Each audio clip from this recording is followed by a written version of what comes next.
extension of who we are. Wow. Yes, and I've had conversations around this. As much as I don't want to talk about it, but I've been forced because of kind of work I do to talk about it. Yes. The solution is dual. Train your children to stand up against bullying. See, your kids need to have a spine because I can't control your children. Yeah. So if your kids learn from you how to bully, my own children need to be trained how to withstand or resist when you see this going on. Yeah. And for me, that's imperative that everybody, you train your children. Look, if you see this going on, speak up and man up. Mm-hmm. I don't know if there's woman up. but just sit down and allow this to continue. Yeah. And then we need to also teach them, look, this is wrong. And I think when we do it, this is something I've had conversations when you bully as an adult and kids watch you, be strong enough to confess that what I did is wrong. It's not good we do this. This is not the right thing to do. And I think that's where the whole thing will start changing. But as long as we are a bullying society, I don't know why we are fretting about our kids. Okay, so Dr. Bam, let's clear a lot of things. Because what is bullying?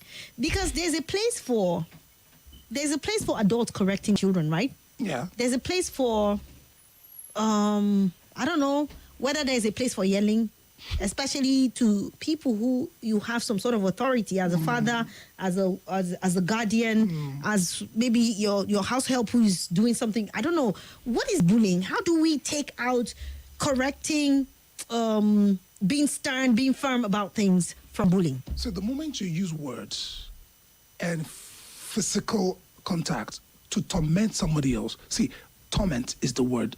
Torment. Yes, as long as you're trying to do this to torment the other person, it's bullying. That's where the difference is. And you see, apologies, we have learned a lot of wrong things that we have normalized. Yelling is not right. Why are you yelling at your kids? What do you stand to gain when you yell at those children? Now, we have been trained by our society to yell. It doesn't make it the right thing. Now, I'm going to make a confession. I yell as a father. And I know it's wrong. See, that's where the difference is. I know it's wrong. Why am I yelling at my kids? Because I was trained by yellers. Yeah, I was trained by yellers. And so it was more like, if you don't yell, you don't get results. You don't get results, But because this is my terrain, I know that I have a default system that yells. And you see, our children also behave like goats because we treat them like goats. Good. See, there's a way you talk to kids. The question is, what is the result you're looking for? What's the outcome you're looking for? You want them to behave in the right way. Yeah. Is yelling the most appropriate way to get the results done? We only revert to it when we don't know what else to do. Okay, so apart from yelling, what about beating? Is it wrong totally to beat a child? Because some people tell you, you're yelling at the child, you're beating the child, you are doing some... Okay, some people call it discipline. So I want us to get the thing like, what is that dichotomy between disciplining and bullying? Well, discipline yes, is what you do to educate someone to behave right. Discipline is not flogging. Discipline is not yelling. The true meaning of discipline is education so you could behave better. That is discipline. Education. Yes, educating a child to behave better, or anybody, that's discipline, not reprimand. Reprimand is not discipline. But is there a place for reprimand? There is a place for reprimand because we violated the laws of discipline. So there's a reprimand. Reprimand is like what you do as consequence for what a child has done wrong. But you see, there's a whole lot that can be done without flogging. Now, if you want to talk about flogging, it's a very delicate matter. It depends on how you're looking at it. And I'm going to explain this very carefully. I don't flog my kids. Okay. I don't. You've never flogged them? I have flogged my kids in the past. I have a teenager. Unfloggable. Unfloggable. Yeah. Do you know what I'm saying? I grew up in an environment where my mom flogged us every day consistently. Consistently. There were all boys. There were no girls. And growing up now, if I look back, I almost feel like we deserve the flogging. We were just terrible children. We were really bad kids. 4 boys, all of us mad. And it was difficult for my mom to raise us. Now, don't forget that she's coming from a dark age, too, where flogging was the norm. She didn't know better. Now, as we get to know better, there are a whole lot of things you can do to educate your kids without resorting to flogging. But occasional spanking for a little one, very, very occasional, without you being angry.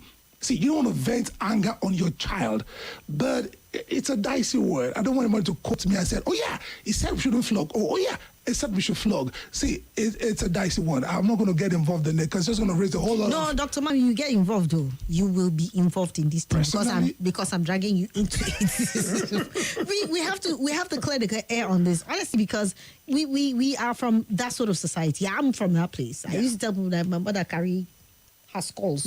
And throw That's it. true, yeah. If you enter the corner, it follow and hit you. You understand that count? That's how bad she was. She was a badass like that. Yeah. But then, I mean, we're getting to a age. I remember the last time we were here, you said we should do better because we're in an age of information. There is surplus information right now. So people must do better, especially as parents. Yeah. So let's understand this thing, please. Okay, well, there's a key word called firmness. Firmness. Okay? We have to be firm when we educate our kids, when we exercise authority over our children.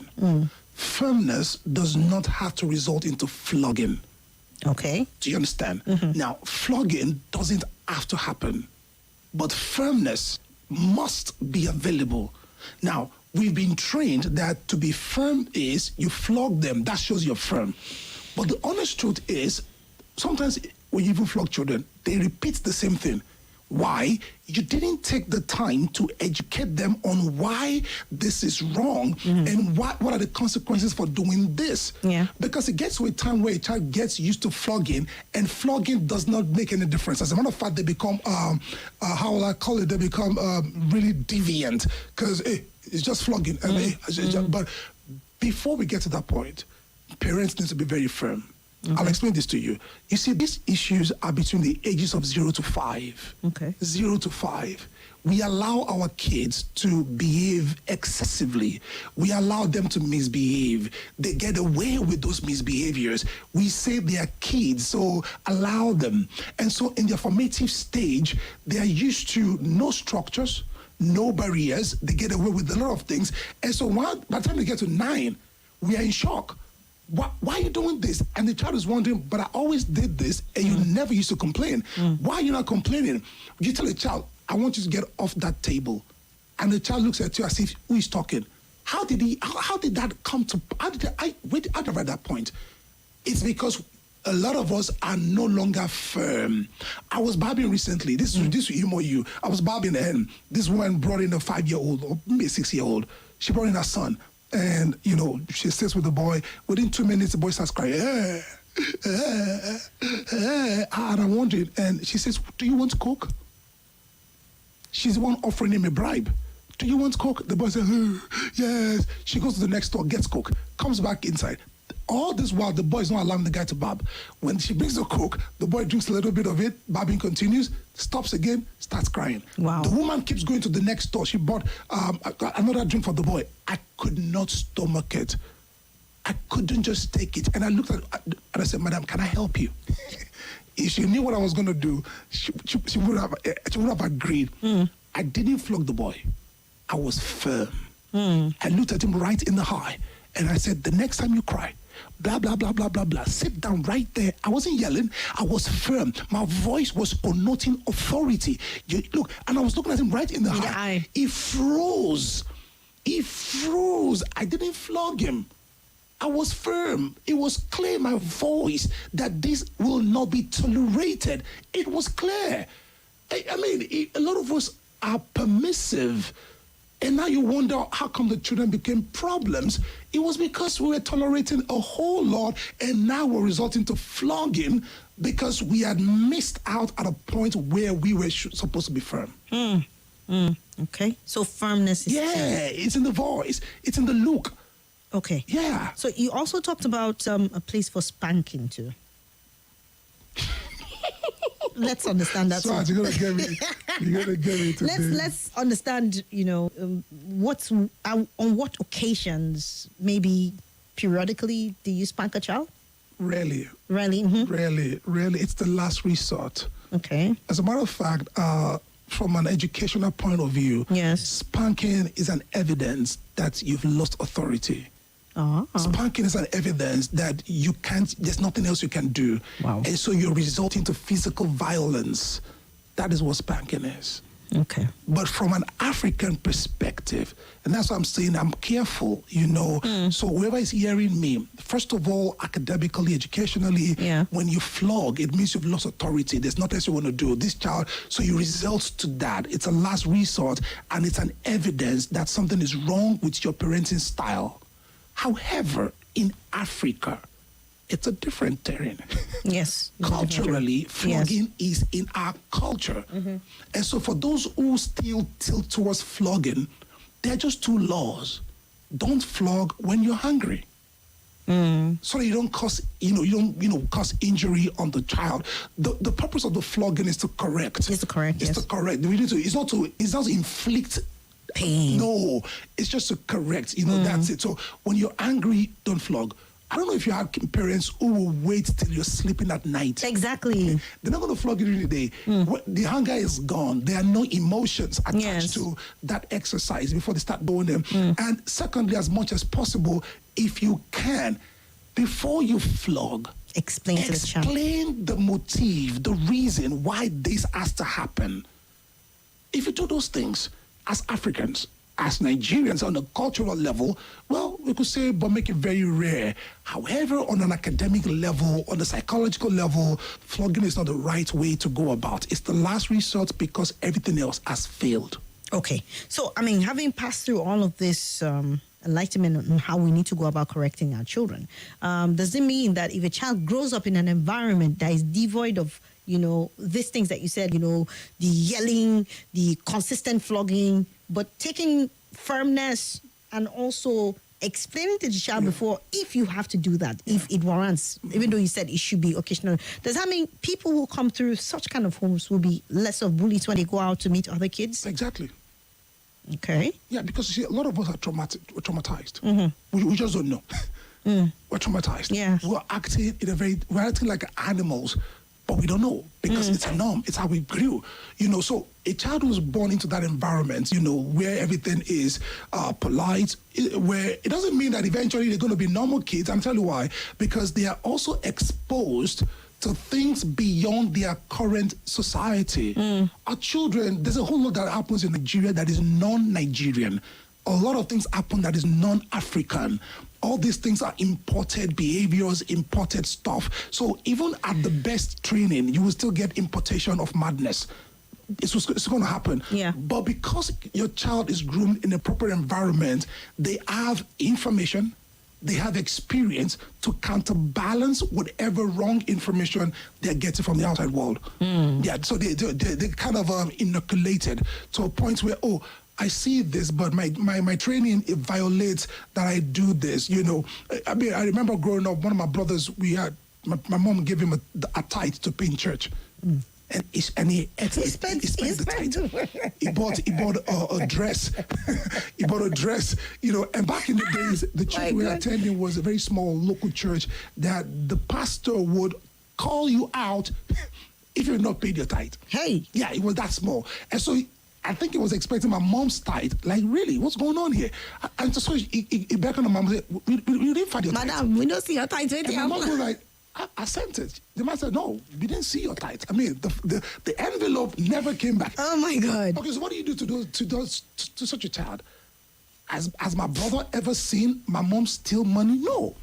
Yet, he's stealing. I want you to look at it. I'm saying that for a reason. Yes. In the home front, he wasn't trained to steal. Yes. But there were external factors that trained us and gave us a reason to steal. And the tithe was the quickest thing they could just pick up. And, oh God, my mom flogged the hell out of him. I can imagine. And that was why I never stole tithe.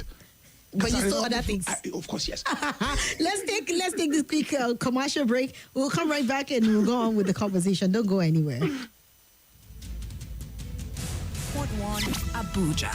Let's talk. Get ready to take your taste buds on an adventure with... Hi everyone, my name is Swat. That's the name my father gave me, but you can always call me Her Vocal Majesty. I'm the host of The Sunny Side on 95.1 Nigeria Info. It takes place every weekday, noon to 3 p.m.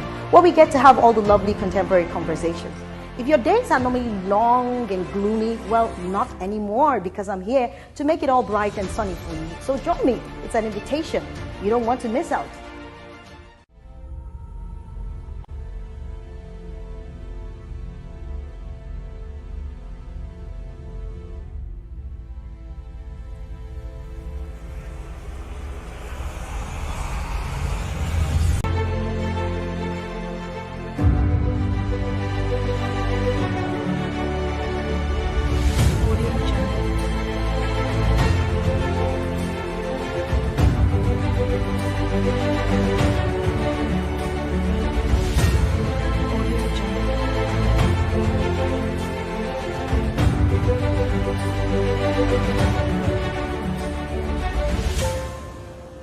Audio Jungle.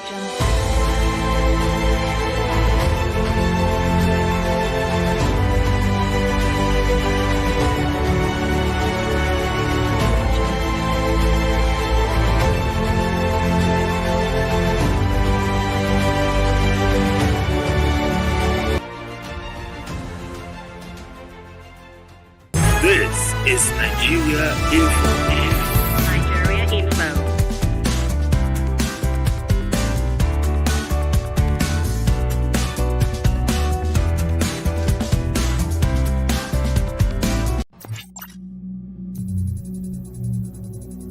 This is Nigeria Info.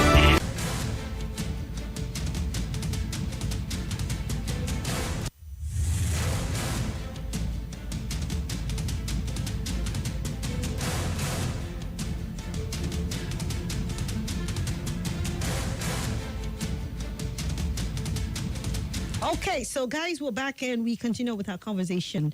And Dr. Bam here is helping us to understand, how as parents, we are able to not lay the precedence of bullying at home so that we do not produce bullies in society. But of course, there are external influences too, like you were trying to speak about before we went on the break. So here's the thing. I think that parenting should be a backward thing. Okay, how do you mean? First of all, what kind of child do you want to raise? Mm. You need to be clear and define and describe, this is the kind of child I want to raise when he or she is 25. And if you have clarity about that, then you can backwardly say, what do I need to do to produce this type of child? Now, if you don't want a son who beats his wife regularly, right, and you have a son, and you don't want him to be a bully to his wife, then you need to ask yourself, what am I supposed to do right now when he's 1 year old to ensure that it doesn't grow up imbibing the statistics, the characteristics of being a bully?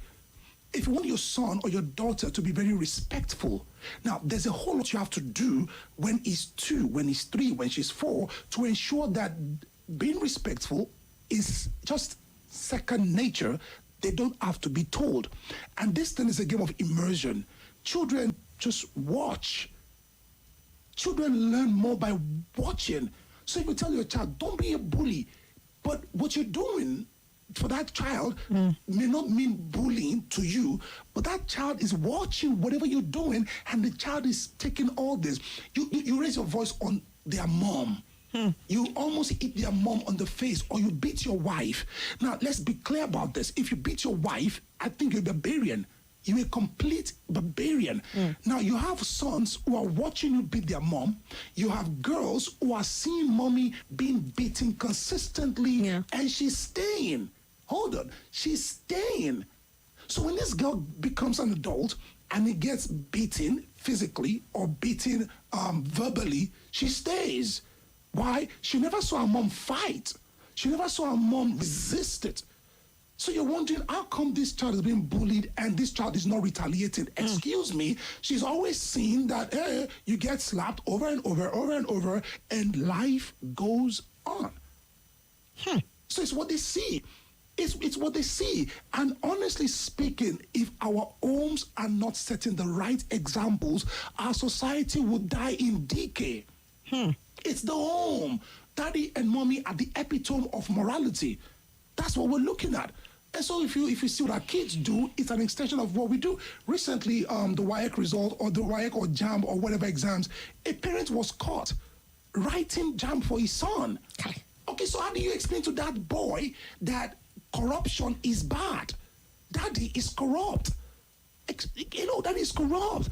A lot of kids, their parents pay for examination malpractice. For them, yeah. So how do you explain to that child that when you grow up, you should be a good citizen of Nigeria? Well, excuse me, my father is a good citizen, and one of the things good citizens do is cheat during exams, pay for their children. See, we train them. We should stop complaining about our children. We are the ones with the problems. We are the bullies. We need to look within ourselves, right? Honestly, look at the mirror, you find the problem. That's very hard, but it's the hard truth. And that's the only thing we can take and use that need to help us. But then, okay, so you talked about something very, very important. You talked about your brother and the issue of your mom giving him tight. Even though your mom was very firm with you guys and never taught you stealing, but somehow you was influenced outside. Yeah. You have the right ambience at home. Daddy loves mommy. Mommy respects daddy. There's no issue of demonstrated bullying or whatever it is now. But then you have your child involved in bullying outside. Yeah. How do you handle that? That was, like I said earlier, you train your kids. All right, I'm going to confess. I got 2 girls, and my girls right now, I'm training them on martial arts. Okay. Yeah, my girls are learning to fight taekwondo. Okay. Self-defense, that's what it is. I'm not training them to be fighters. I'm just training them to ensure that they are not bullied. Yes. I can't stop what your kids do, but I can ensure that my kids are not victims of what your own children do. And they are girls. So if they have a guy who is bullying them, they can stand up for themselves. So if you have children raised in a good environment, you should not pretend that the external environment is good. You need to prepare them for the negativity they will most likely meet. I don't know if you understand what I just said. No, Dr. Mao, you didn't get me. Okay. You've trained your children well, and they are the perpetrators of bullying. Oh, you train your kids well. Yes. And they're the ones who are bullying. Then the school calls you and says, your child, despite all that is, they are the ones who started the act of bullying on another child. See, it's exposure. It's exposure. And I'm going to explain this to you. It's exposure. Yeah. See, what our kids watch on the TV, what they watch on Netflix, what they watch on YouTube is so powerful that a lot of us don't have control over what goes into their subconscious. And you see, the subconscious has a way of retaining information, and the day it comes out to the conscious, you are shocked. You're shocked. They didn't see you do it, but they've been watching it, and it seems okay. That's where the issue is. So apart from demonstrating it, that means you also have to be very careful with the things you allow them As a matter consume. of fact, psychologists will tell you that one of the things killing the 21st century children is too much screen time. Our children stay too long watching whatever they're watching. Cartoons actually weaken cognitive capacity.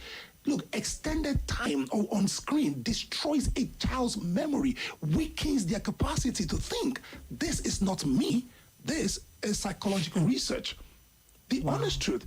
And a lot of parents use TV, Netflix, games to train their children more like, go and watch, let me rest. Go and watch, let me rest. The question is, what are they watching? Exactly. Do you censor what they watch? Or they just watch anything? And this information goes in, and then they go to school. Children are very practical. They love to experiment. So when they get to school, unknowingly, they experiment what they had been exploring. And you're wondering, how did this happen? And also, you have peer influence. Yeah. They have kids from different kind of homes who are also giving them vibes and all of that. And unfortunately, children, peer pressure is extremely more dangerous than parental pressure. Children will do anything to be accepted by their social group, even if it violates what they were taught at home. So, good. I understand that part and how we can tackle that. Now, how do you train your children to resist bullies, to defend themselves? First, don't pretend. Let them be aware of how bad the world is. Okay. I think that we try to protect our children from the reality they are going to have to deal with. Yeah. We protect them so long to the point where they become helpless when they find themselves in those situations because they don't even know those kind of situations exist. So we need to allow our children to be aware of what the negativity in the world. Number two, we also need to have a very cordial relationship with our children so that when shit happens outside, they can come home and speak up. A lot of kids don't talk at home because we are terrorists even in the house. And they're terrified to even talk to mommy, terrified to talk to daddy because we always overreact. Always overreact. So we need to ensure that, look, kids, you can always come home and talk to me. Now, the third one, this may not work for all parents, but it has worked for me. In my house, we do something every Friday. We call it movie night. Every Friday, I watch cartoon with my kids. We censor the cartoon. We look at it before we watch it, and then we watch it. Now, as we watch, it's an opportunity to educate. So we're watching something that looks like bullying, and I said, look, stop. What is that girl doing? They talk about it. Is it right? So we talk about it. It's wrong. Yeah, Daddy, why is we have a conversation about that exposure. And so I don't allow that exposure to become a nature. I nullify its power over my children's psychology. Beautiful. Because I'm there. Beautiful. I'm there, I'm watching with them. And you know, sometimes you hear a neighbor, they are screaming, maybe there's violence going on in the house, your kids are hearing it. You need to use those teachable moments to let them know that what's going on is wrong, this is not the right way, and find opportunities to educate them in those moments. Beautiful, beautiful. All right, guys, I hope you're learning. I hope you're with your pen and paper and writing down and trying to, making sure that you will adjust your parenting skills because we've heard it. There is so much more I want to ask. But then if you want to get involved in the conversation, you can begin to send in your questions and your comments right now because we'll be rounding up in another 70 minutes or thereabout. Okay, so let me read some of the messages that have come in here. This one said, good day, Barrister Swat and your guests. Please, I want to remain anonymous. Please, I have a question on parenting.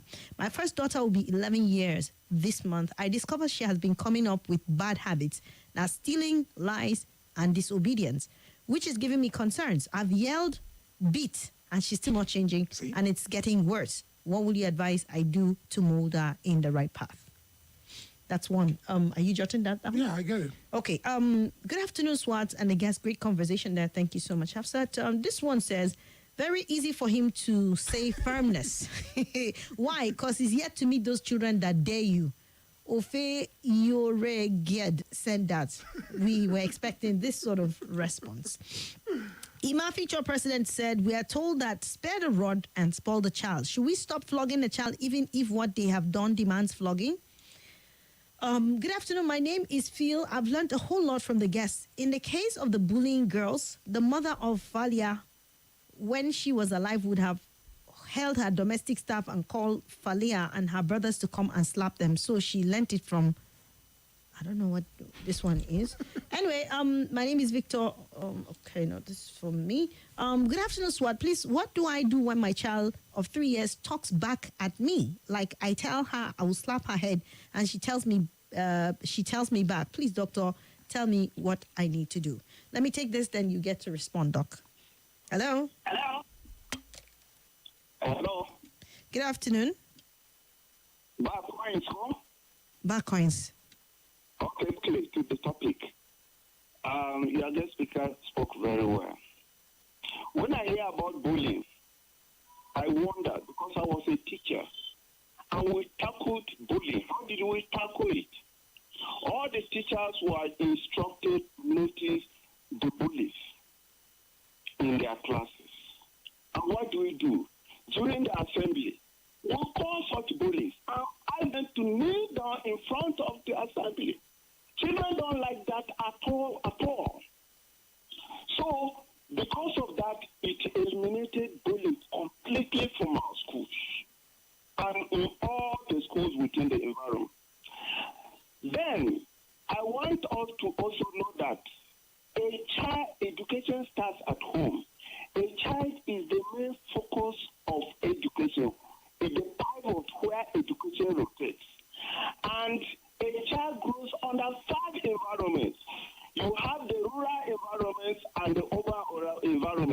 us in the city and those in the villages. That's what I mean by rural addiction. Then you have the school environment. That is 3. The distance between the home and the school is another environment, if you like call it the society. So what happens is that within this environment, because character is as a result of the experience, if a child, right from the prenatal stage, that's when he starts learning. If he's having parents who, rather than tell them what is wrong and want them not to do it again, they shout on them. The child, acquire that kind of bad experience. All right, you need to round up. Okay. Finally, what I also want to say is that you see spanking. When you spank a child, he begins to learn. His learning is associated with spanking. So he anytime he makes a mistake, he's afraid that you are going to spank him, and so he loses the okay, finished. Okay, thank you, Uncle Tom. All right, Doc, you want to begin to respond? I'll start with the last person that said a 3-year-old Talks back. and is more still in the light of not being firm. Now at 3, a child is in the point of ease of her life that she's just talking. That talk back is not being rude. As far as that child is concerned, mommy says, shut up, shut up. She's just repeating, what you're saying. She's not being rude.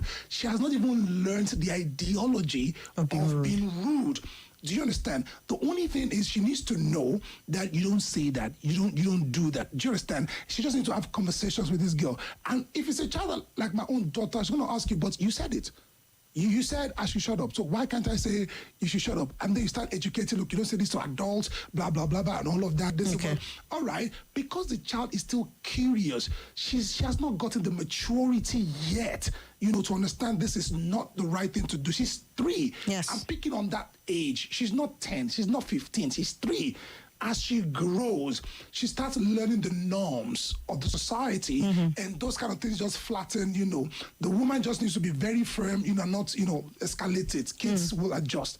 Now, the other person said, it's easy for me to say because I've not met kids who dare you. Right. Now, here's the interesting thing. Everybody wants children that are confident. And confidence sometimes has a way of showing up in daring. It shows courage. Do you understand? Yes. But you see, when you don't create a clear authority in your space, now my child doesn't need to dare me. It's not about me. It's about the fact that we are in this space and there are authorities. Sorry. When your child starts daring you, your child will dare the authority of the police. Your child will dare the authority of the society. Your child is going to kill somebody on the road and dare them. And you see, so you need to understand that this is growing out of proportion. Look, a child learns from the environment. Some children are just more confident than other kids are. But then, you see, it's still a parental thing. Sorry, go to Lion Pride. When a lion starts daring his dad, it's about to leave the pride. Exactly. That's the way it is. Exactly. You are as long excommunicated. as you are in this pride, you second to your father. But the moment if a lion is 2 years old and 3 years old, hey, rather than causing trouble here, he just goes. You get out of this place. Yes. That's what it is. Yes. So even in that community of animals, they have respect for authority and ranks. And so if we've lost that, that's what we need to talk about. Not that one child is daring you. That's not the issue. You've lost the authority, and this child is daring you. That's where it is. All right. But I think there were 3 questions. I can't remember what the third one was. Let me see. This one says, okay. I have a question on parenting. My first daughter will be 11 years. He discovered that she's coming up with bad habits, lies, and disobedience, which is giving him concerns. He has yelled, he has beat, and she's still not changing, and it's getting worse. What would you advise he does to mold her in the right path? Well, if you have 11 and she's doing these things, do you understand? I'll answer this question from 2 ways. Number 1, we all misbehaved. At some point in our lives, as we grew, we picked up habits, behaviors that were not nice. All of us, So the question is, how did we drop those habits, as we grew? Here's the thing. The first thing that doll is facing is peer pressure. Peer pressure. That's the first thing. You know, she has to do stuff to be accepted. And that's why she continues to do it. Perhaps in school, her friends bring money to spend at the talk shop. And she doesn't have money. And they look at her like she's a less human, you know. So she has a reason to steal because she wants to be accepted amongst her peers. So there's a pressure, you know, right there. Okay. Now, the second thing is, I don't know if this question was asked by the father or the mother. See, that's another thing. Okay, I think it's Dorothy. Yeah. Okay, so that's a woman. That's a woman. Okay, well, if there's a dad in the scenario, the dad needs to step in. The dad needs to step in, and this is the one you may not like. They need to escalate it.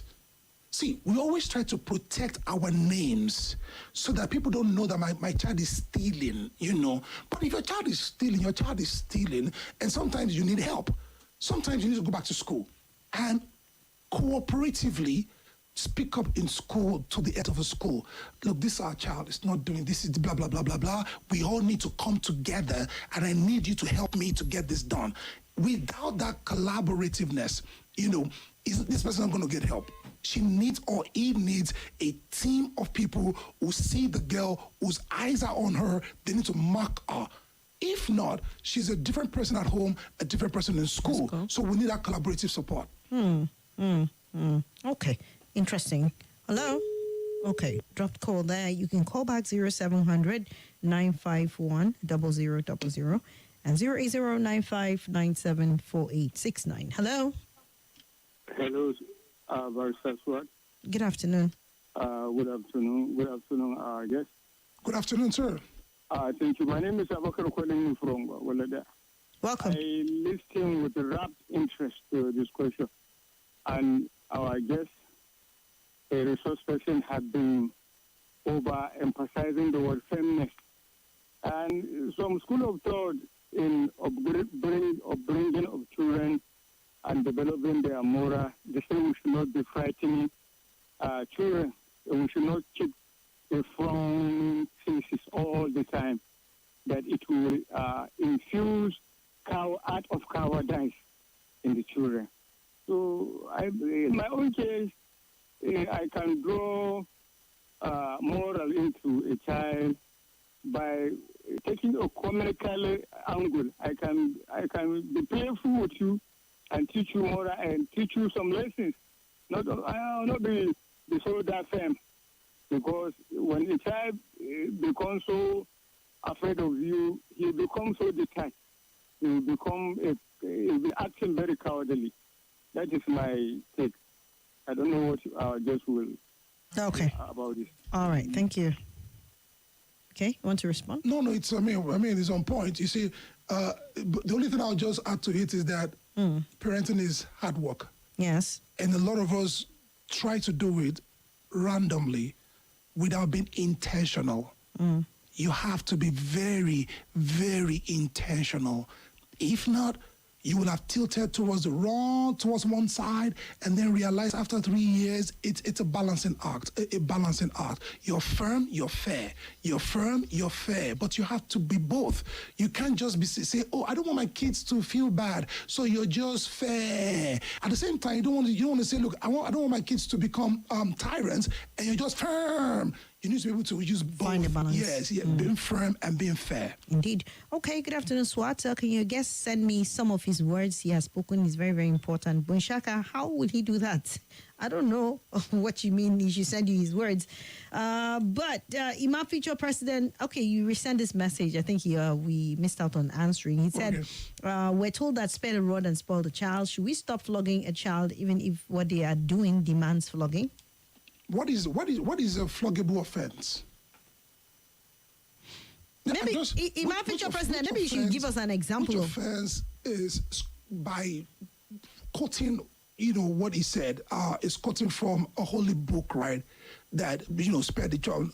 Question is, were there stipulations of behaviors that flogging is going to take care of this sort of offenses? Yeah, I want to know. All right. So maybe if you respond, let's would love to hear. Hello. They are not. Even before he responds, there are no list of these 17 things. Hold Hold on. Okay. Oh, okay. Should he? Yeah, should continue. All right. Go ahead. Okay, my name is Chris. I'm calling from Area 11. All right. Yeah, I have listened to our guest. I also want to come in here. See, the issue of flogging has always been there, rightly or wrongly. But the truth of the matter is that when I go to the Bible says, turn up a child the way you should go. Very instructive. And yeah, I know the word training, sometimes it's not something, it may not be something soft. Do you understand? Now, I have children. Not that somebody is telling me, or I'm taking from the experience of others. I have children, grown-up ones. So, this issue of flogging, my dad, it has been argued over and over and over. I tell you, for a fact, I will not stop flogging on that child because of age. It's not to injure the child, though. It's not. That is a natural way of treating a child. I'm not. See, my child cannot be doing something wrong. I will be minding him. That is why we are having so many wrong people in the society. I am telling you. All right. Yeah, I'm calling. No. You have to make it snappy, please. Round up. Yeah. Mm-hmm. Don't call the child. No. I disagree with that. Okay. All right. He disagrees, and it's okay to Fair disagree. enough. But then let's quickly talk about something which is very important. You see, the police, they go through training. The army go to training. For the job that you're doing, you go through training. And not once were you flogged in the process of that training. Flogging is not training. Look, it's culture. It's okay if you want to do it. But flogging is not part of training. Okay. It's as simple as that. It's not part of training, but if you want to go ahead, That's it's your okay. child. Go ahead. Okay. Even though they're not your property, though. So, Hello. good afternoon. Good afternoon, Swat. I greet our guest. Who is my name? Yes. Swat, I abide in our guest what he said. Children, they are stage. When a child reaches up to like 15, 18, 20, it's only me like I can draw him or her back. That's the age of between 8, 9, 10 is so important. If we don't get them young then, it will be very, very difficult. When they are 15, 18, 20, so difficult time to train a child. So I agree on our yes. If we, if we beat him or her with the right hand, then we draw him back to the left back. That's how we do it. Yeah. Thank you. All right. Thank you. All right. Let's take on this WhatsApp call. Someone has been calling there. Let's see. Hello? Hello. Good afternoon. Good afternoon. Can you hear me? Yes. Yeah, my name is V. I'm coming from Iraqi right now. I want to ask this question. What about punishment, like your parents asking you to do frog dance?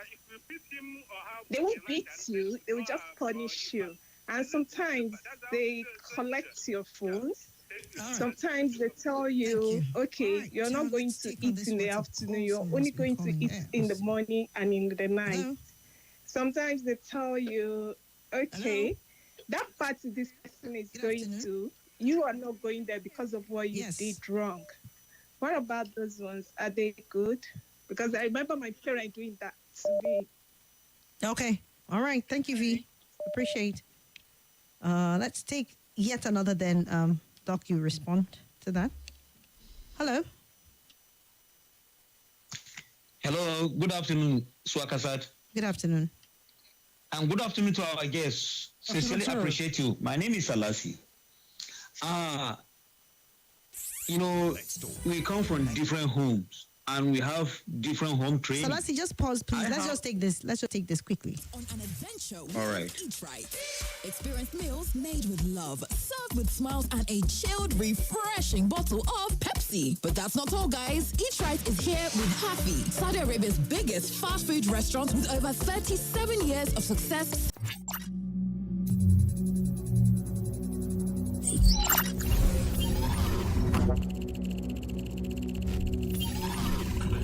This is Nigeria Info.